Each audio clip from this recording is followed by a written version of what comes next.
হরে কৃষ্ণা। নমস্কার দর্শক বন্ধু, আজকে আরো একটি নতুন ভিডিও আপনাদের জন্য। আর আজকের ভিডিওটির মাধ্যমে আপনারা জানতে পারবেন বাড়িতে আপনারা ময়ূর পালক রাখবেন কি জন্য, কি উপকার পাবেন, কোন ক্ষেত্রে ভালো ফল লাভ করবেন। অবশ্যই ভিডিওটি প্রথম থেকে শেষ অবধি দেখার চেষ্টা করবেন। বাড়িতে অনেকেই হয়তো শখের বশে ময়ূরের পালক একটি রেখেছেন, কিন্তু সেটাকে সঠিক দিকে রেখেছেন, সঠিক জায়গায় রেখেছেন, সঠিকভাবে রেখেছেন, তবেই কিন্তু ভালো ফল পাবেন। নইলে হয়তো এর খারাপ ফলটাই আপনি বেশি পাবেন। তো অবশ্যই ভিডিওটি আজকে দেখলে আপনার জন্য এটা স্পষ্ট হয়ে যাবে। হিন্দু ধর্মে বহু পশু পাখিকে শুভ লক্ষণ বলেই কিন্তু মনে করা হয়ে থাকে। এছাড়াও হিন্দু দেব দেবীদের বাহন হিসেবে রয়েছে বহু পশু পাখি।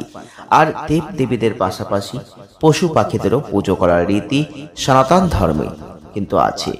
আর তার মধ্যে ময়ূর হচ্ছে অন্যতম। আর এই ময়ূর পাখিটি অবশ্যই অত্যন্ত গুরুত্বপূর্ণ। অনেক দেব দেবীর সঙ্গে যুক্ত রয়েছেন। আর বাস্তুশাস্ত্র মতে এই ময়ূরের পালক ভীষণ শুভ, অনেকেই বাড়িতে রাখেন। তো বর্তমান নিয়ম অনুযায়ী যে কোনো পশু পাখি হত্যা করা কিন্তু অপরাধ। তবে ধর্মীয় কারণেই হোক বা বিলাসিতার জন্যই হোক, কোনো পরিস্থিতিতেই কোনো প্রাণীকে হত্যা করা কখনোই ক্ষমা করার মতো পরিস্থিতি তৈরি করে না। তাই সেটা কিন্তু অবশ্যই মাথায় রাখবেন। হিন্দু ধর্মে বহু পশু পাখিকে শুভ লক্ষণ বলে মানা হয়। আর এই হিন্দু দেব দেবীদের বাহন হিসেবে রয়েছে বহু পশু পাখি।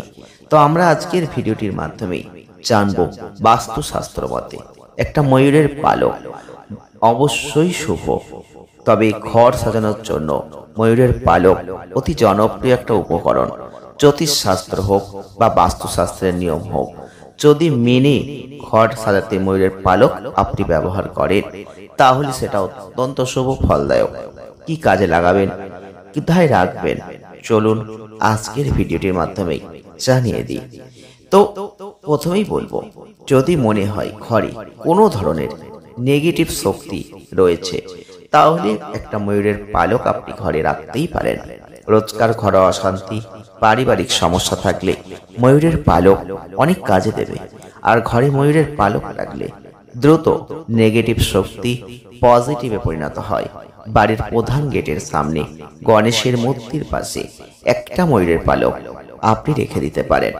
অনেকেই আর্থিক সংকটে ভুগছেন, সেক্ষেত্রে বলবো কঠোর পরিশ্রম করেও সফলতা পাচ্ছেন না, দিন রাত কষ্ট করেও কেষ্ট মিলছে না, হাতে আসছে না প্রাপ্য অর্থ। এমনটা যদি হয় তাহলে বুঝতে হবে আপনার ঘরে লক্ষ্মীর আশীর্বাদ বজায় নেই।